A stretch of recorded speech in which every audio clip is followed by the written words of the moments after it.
আওয়ামী লীগের সঙ্গে আঁতাত করে ডাকসুতে জিতেছে শিবির, বলছেন মির্জা আব্বাস। ডাকসুর ভোটের পর যে প্রতিক্রিয়া জানালেন জামায়াত আমির। নেপালে আটকে পড়া বাংলাদেশিরা নিরাপদে, বলছেন পররাষ্ট্র উপদেষ্টা। জানাবো নরসিংদীতে তুচ্ছ ঘটনাকে কেন্দ্র করে দুই ভাইকে কুপিয়ে হত্যা।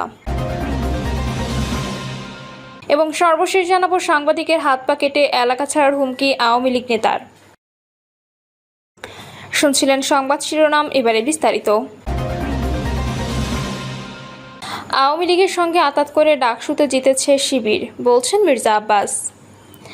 গতকাল অনুষ্ঠিত হয়ে গেল ঢাকা বিশ্ববিদ্যালয় কেন্দ্রীয় ছাত্র সংসদ ও হল সংসদ নির্বাচন। এই নির্বাচনে শীর্ষ 3 পদে বিজয়ী হয়েছেন জামায়াতের ছাত্র সংগঠন বাংলাদেশ ইসলামী ছাত্র শিবির সমর্থিত প্যানেল ঐক্যবদ্ধ শিক্ষার্থী জোট। ভিপি পদে মোহাম্মদ আবু সাদিক, জিএস পদে SM ফরহাদ ও AGS পদে মহিউদ্দিন খান জয় পেয়েছেন। এছাড়া 12টি সম্পাদকীয় পদের মধ্যে 9টিতে ছাত্র শিবির সমর্থিত প্যানেলের প্রার্থীরা জয়লাভ করেছেন। বাকি 3টি পদে স্বতন্ত্র প্রার্থীরা জয়ী হয়েছেন। ডাকসু নির্বাচন পরবর্তী নিজের প্রতিক্রিয়া জানাতে গিয়ে জামাতের বিরুদ্ধে বিস্ফোরক অভিযোগ তুলেছেন বিএনপির জাতীয় স্থায়ী কমিটির সদস্য মির্জা আব্বাস। রাজধানীতে এক অনুষ্ঠানে মির্জা আব্বাস অভিযোগ করেন, কার্যক্রম নিষিদ্ধ হওয়ার দল আওয়ামী লীগের সঙ্গে আঁতাত করে শিবির ডাকসু নির্বাচনে জয় পেয়েছে। বিএনপির নীতি নির্ধারণী পর্যায়ের এই নেতা বলেন, আমি বলতে পারি না ঢাকা বিশ্ববিদ্যালয় জামায়াতে ইসলামীর এত ভোট কোত্থেকে আসলো। আমার তো হিসাব মেলে না ভাই। এটাকে কারচুপি না, বরং দেশে গভীর ষড়যন্ত্রের আভাস হিসেবে দেখছেন মির্জা আব্বাস। এর কারণও ব্যাখ্যা করেন তিনি। বলেন, যখনই তারা বিভিন্ন দল একসঙ্গে বসেন তখন জামায়াতে ইসলামী নেতারা বারবার বলেন যে ভাই খেয়াল রাখেন আওয়ামী লীগ যেন আর কোনোদিন আসতে না পারে। আমরা সেভাবেই চললাম, আর তলে তলে আওয়ামী লীগের সঙ্গে আঁতাত করে ছাত্রলীগের সব ভোট জামায়াত নিয়ে নিল। ডাকসুর ভোটের পর যে প্রতিক্রিয়া জানালেন জামায়াত আমির। গতকাল অনুষ্ঠিত হয়ে গেল ঢাকা বিশ্ববিদ্যালয় কেন্দ্রীয় ছাত্র সংসদ ও হল সংসদ নির্বাচন। এই নির্বাচনে শীর্ষ 3 পদে বিজয়ী হয়েছেন জামায়াতের ছাত্র সংগঠন বাংলাদেশ ইসলামী ছাত্র শিবির সমর্থিত প্যানেল ঐক্যবদ্ধ শিক্ষার্থী জোট। ভিপি পদে মোহাম্মদ আবু সাদিক, জিএস পদে SM ফরহাদ ও AGS পদে মহিউদ্দিন খান জয় পেয়েছেন। এছাড়া 12টি সম্পাদকীয় পদের মধ্যে 9টিতে ছাত্র শিবির সমর্থিত প্যানেলের প্রার্থীরা জয়লাভ করেছেন। বাকি 3টি পদে স্বতন্ত্র প্রার্থীরা জয়ী হয়েছেন। ডাকসু নির্বাচন পরবর্তী নিজের প্রতিক্রিয়া জানিয়েছেন বাংলাদেশ জামায়াত ইসলামীর আমির ডক্টর শফিকুর রহমান। জামায়াত আমির বলেন, 9 সেপ্টেম্বর দেশের সর্বোচ্চ বিদ্যাপীঠ ঢাকা বিশ্ববিদ্যালয় কেন্দ্রীয় ছাত্র সংসদ নির্বাচন অনুষ্ঠিত হয়। ঢাকা বিশ্ববিদ্যালয়ের ছাত্র সমাজ উৎসব মুখর পরিবেশে শান্তিপূর্ণভাবে এই নির্বাচনে অংশগ্রহণ করে। নির্বাচনের প্রার্থীরা ভোটে অংশগ্রহণ করে নির্বাচনকে প্রতিদ্বন্দ্বিতাপূর্ণ করেন। এই নির্বাচনে তারা নির্বাচিত হয়েছেন। আমি তাদের সবাইকে আন্তরিক ধন্যবাদ জানাচ্ছি। বিবৃতিতে শফিকুর রহমান আরও বলেন, জাতির এই গুরুত্বপূর্ণ সময়ে সুষ্ঠু, নিরপেক্ষ, গ্রহণযোগ্য ও শান্তিপূর্ণ পরিবেশে নির্বাচন পরিচালনা করায় আমি অন্তর্বর্তী সরকার, বিশ্ববিদ্যালয় কর্তৃপক্ষ, আইনশৃঙ্খলা রক্ষাকারী বাহিনী, সাংবাদিক সহ নির্বাচনের সঙ্গে সংশ্লিষ্ট সবাইকে আন্তরিক মোবারকবাদ জানাচ্ছি।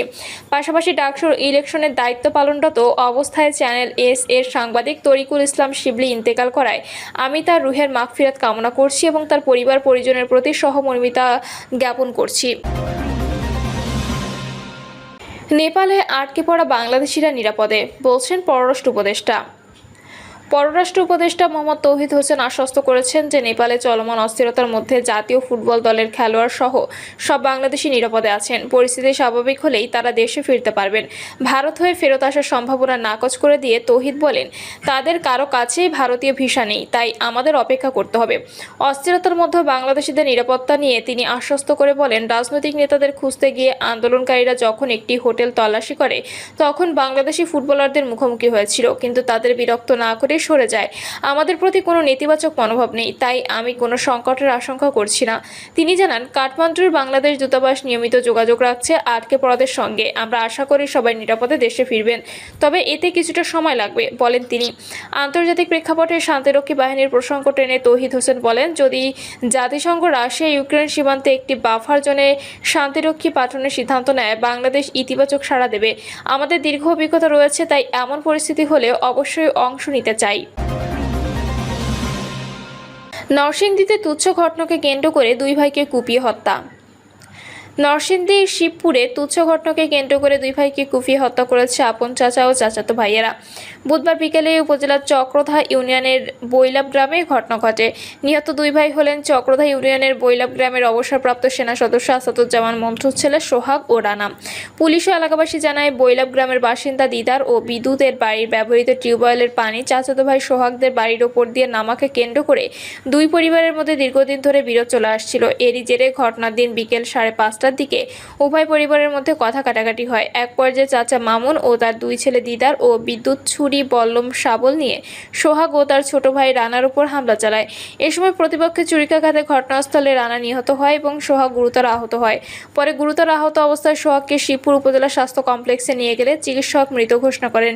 নিহতদের মা শামীম আক্তার জানান, দিদারদের টিউবওয়েলের পানি আমাদের বাড়িতে আসে, এতে আমাদের চলাচল করতে সমস্যা হয়। এ নিয়ে আমার ছোট ছেলে রানা তার চাচা মামুনকে জানালে সেও তার দুই ছেলে দিদার ও বিদ্যুৎ আমার ছোট ছেলে রানাকে ছুরি দিয়ে পেটে মারে। এ সময় রানার চিৎকারে আমার অপর ছেলে সোহাগ দৌড়ে আসলে দিদার ও বিদ্যুৎ তাকেও লাঠি দিয়ে পেটাতে থাকে। এ সময় সে লাঠিতে মাটিতে লুটিয়ে পড়লে তাকে কুপিয়ে রক্তাক্ত জখম করে।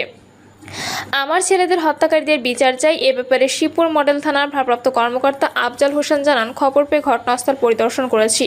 দুই পরিবারের পারিবারিক বিরোধের জেরে হত্যাকাণ্ডের ঘটনা ঘটেছে বলে প্রাথমিকভাবে জানা গেছে।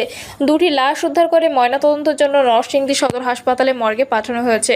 এ ঘটনায় কাউকে আটক করা যায়নি। এ ঘটনায় আইনানুগ ব্যবস্থা নেওয়া হচ্ছে। সাংবাদিকের হাত পা কেটে এলাকা ছাড়ার হুমকি আওয়ামী লীগ নেতার। নেত্রকোনার মদনে নিজামুদ্দিন নামের এক সাংবাদিকের হাত পা কেটে এলাকা ছাড়া করার হুমকি দেওয়ার অভিযোগ উঠেছে সেলিম মিয়া নামের এক আওয়ামী লীগ নেতার বিরুদ্ধে। দুপুরে সেলিম মিয়া ফোনে ওই সাংবাদিককে এই হুমকি দেন। এ ঘটনার 3 মিনিট 21 সেকেন্ডের একটি কল রেকর্ড সামাজিক যোগাযোগ মাধ্যমে ছড়িয়ে পড়েছে। এ ঘটনায় জীবনের নিরাপত্তা চেয়ে ভুক্তভোগী নিজামুদ্দিন মদন থানায় সাধারণ ডায়েরি করেছেন। নিজাম তালুকদার দৈনিক আমার দেশ পত্রিকার মদন উপজেলা প্রতিনিধি হিসেবে কর্মরত। তিনি মদন উপজেলা প্রেস ক্লাবের প্রচার ও সাহিত্য বিষয়ক সম্পাদক। মদন উপজেলা সদরের জাহাঙ্গীরপুর সেন্টার এলাকায় বসবাস করেন। অভিযুক্ত সেলিম মিয়া উপজেলা চানগাঁও গ্রামের মোড়লপাড়া এলাকার বাসিন্দা। তিনি মদন উপজেলা আওয়ামী লীগের সদস্য। 2016 সালে ইউপি নির্বাচনে চানগাঁও ইউনিয়নের আওয়ামী লীগের চেয়ারম্যান প্রার্থী হয়ে অংশ নিয়ে পরাজিত হন তিনি।